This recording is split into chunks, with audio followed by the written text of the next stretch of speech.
Selamat datang di channel YouTube Kakak Mantri. Pada video kali ini, kami akan menjelaskan panduan penggunaan aplikasi membaca neraca laba rugi versi 26 April 2022. Bagi teman-teman yang belum bergabung, silakan klik tombol subscribe dan bagikan video ini kepada rekan-rekan lainnya agar manfaatnya semakin luas. Sebelum mulai, izinkan kami bertanya, apakah unit kerja teman-teman sedang mengalami kerugian? Atau mungkin pertumbuhan labanya terasa sangat lambat? Jika jawabannya iya, maka aplikasi ini adalah solusi tepat untuk membantu memantau pertumbuhan laba rugi sekaligus menghitung prognosa laba secara harian. Sekarang kita masuk ke tampilan sheet menu utama. Di sheet ini, teman-teman bisa melakukan aktivasi dan melakukan upload data sesuai panduan yang tersedia. Pastikan teman-teman sudah mengunduh data yang akan digunakan ya. Sebelum mengoperasikan aplikasi, teman-teman wajib melakukan aktivasi terlebih dahulu. Caranya sangat mudah. Silahkan hubungi kami untuk mendapatkan kode aktivasi. Lalu, masukkan kode tersebut pada sel yang telah disediakan. Cukup ketik angkanya saja, lalu tekan Enter. Maka tanda koma akan muncul secara otomatis. Setelah itu, klik tombol beli. Jika tombol tersebut tidak merespons, pastikan fitur makro di Excel teman-teman sudah aktif. Jika kendala berlanjut, silahkan cari panduannya di Google atau hubungi kami langsung untuk dipandu sampai berhasil. Proses aktivasi dinyatakan berhasil apabila kode unit kerja telah berubah sesuai kode unit kerja teman-teman dan tanggal aktivasi sudah terupdate sesuai waktu penggunaan aplikasi. Pada langkah selanjutnya, pilih angka bulan yang ingin ditampilkan di sheet pencapaian. Sebagai contoh, di kolom pertama pilih angka 3 untuk menampilkan posisi data bulan Maret, dan di kolom kedua pilih angka 4 untuk posisi bulan April. Berikutnya adalah proses upload data melalui tombol-tombol yang tersedia. Pertama, tombol upload data ETB. Harap dibaca dan diikuti panduan downloadnya. Sebagai pengingat, data ETB terbagi menjadi dua, ETB rincian dan ETB rincian monthly adjustment. Khusus untuk posisi akhir bulan, wajib menggunakan data monthly adjustment yang biasanya tersedia setiap tanggal 7 hingga 9 awal bulan. Jika data tersebut belum tersedia, gunakan data ETB rincian biasa untuk pantauan harian dengan posisi data H-2. Kedua adalah tombol upload target RKA. Pastikan teman-teman mengikuti panduan cara mengunduhnya. Data RKA ini sangat krusial agar teman-teman memiliki arah dan tujuan kerja yang jelas untuk dicapai di tahun ini. Tanpa target RKA, kerja kita akan terasa seperti berjalan tanpa tujuan. Ketiga adalah tombol upload report harian pinjaman Kanwil.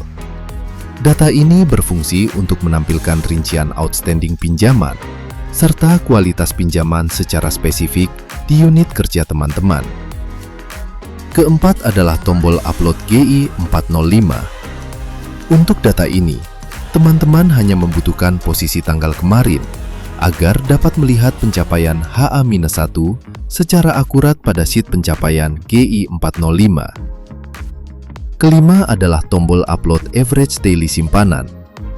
Data ini akan menyajikan informasi rata-rata saldo simpanan yang ada di unit kerja teman-teman.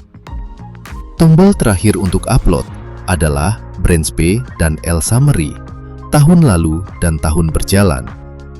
Untuk tahun lalu, silahkan unduh posisi Desember, sedangkan untuk tahun ini, unduh posisi bulan terakhir. Tujuannya adalah agar aplikasi dapat menampilkan performa laba unit kerja selama 1 tahun penuh. Sheet daftar isi berisi daftar tombol dan informasi manfaat aplikasi. Teman-teman cukup klik tombol sesuai data yang ingin dicari. Silahkan dieksplorasi satu persatu, dan jangan lupa untuk membaca keterangan yang tertera. Sheet saldo GL digunakan untuk monitoring saldo buku besar setiap bulan dalam setahun. teman-teman bisa menyesuaikan nomor GL yang ingin dipantau. Sebagai catatan, pada pendapatan operasional, jika angka menunjukkan minus atau dalam kurung, itu artinya pendapatan laba atau menghasilkan. Sebaliknya, pada beban operasional, angka plus menunjukkan adanya pengeluaran yang mengurangi laba. Sheet L1133 menyajikan data outstanding dan kualitas pinjaman yang telah dikelompokkan berdasarkan segmen pinjaman yang ada di unit kerja teman-teman. Sheet pencapaian berfungsi untuk memantau kinerja harian unit kerja. Sumber datanya berasal dari ETB dengan posisi data HA-2. Sementara itu, sheet pencapaian GI405 juga berfungsi untuk monitoring harian, namun menggunakan sumber data GI405 dengan posisi data lebih terkini, yaitu HA-1. Jika teman-teman bergeser ke bagian bawah sheet pencapaian, terdapat informasi detail mengenai data pinjaman dan kualitasnya yang datanya dari laporan harian Kanwil. Di sini, teman-teman bisa melihat persentase pencapaian kinerja pinjaman secara detail dan transparan. Sheet SMK Kepala Unit membantu teman-teman melihat estimasi nilai yang didapatkan. Dari sini, teman-teman bisa menyusun strategi untuk mengejar pencapaian yang masih rendah.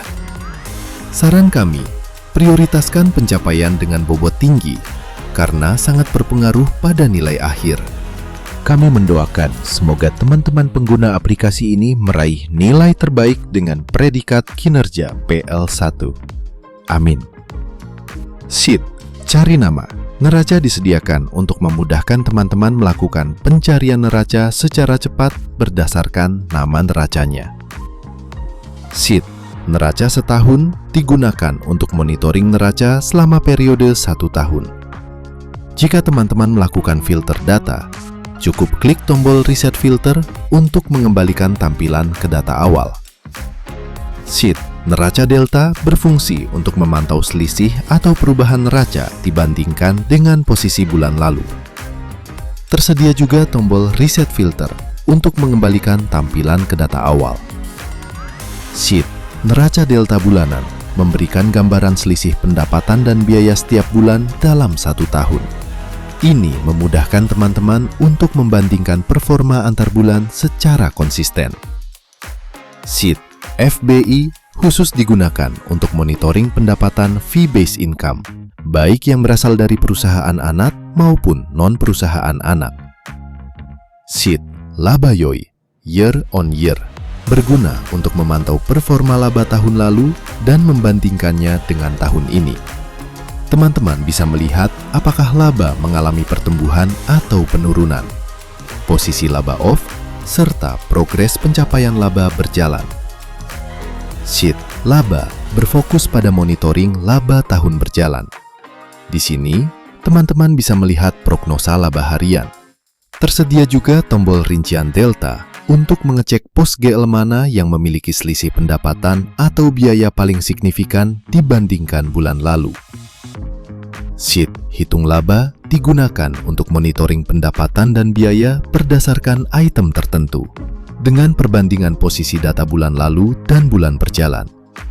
Pada bagian bawah, terdapat informasi delta pendapatan dan biaya.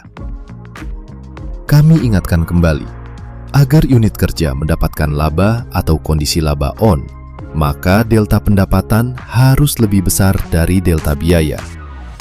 Jika delta labanya kecil atau bahkan minus, terutama karena LDR yang tinggi, hal ini akan berdampak buruk.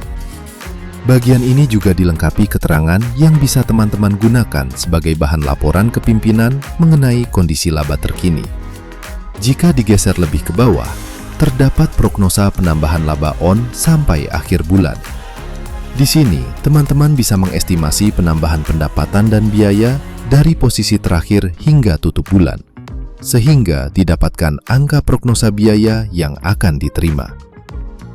Sheet Biaya Unit menyajikan informasi ketersediaan biaya unit kerja. Terdapat kolom budget tahunan dan budget tersedia yang dapat teman-teman isi secara mandiri. Pesan kami, Gunakanlah biaya unit ini secara bijak dan efektif. Sheet RKA menyajikan target rencana kerja anggaran selama 1 tahun penuh, sesuai dengan item yang telah ditetapkan oleh perusahaan. Demikian penjelasan mengenai aplikasi membaca neraca laba rugi. Semoga bermanfaat dan membantu mempermudah pekerjaan teman-teman semua. Jangan lupa ikuti Instagram kami di pojok kiri bawah dan bergabung ke grup WhatsApp Kakak Mantri untuk informasi terupdate. Sampai jumpa di video selanjutnya. Terima kasih.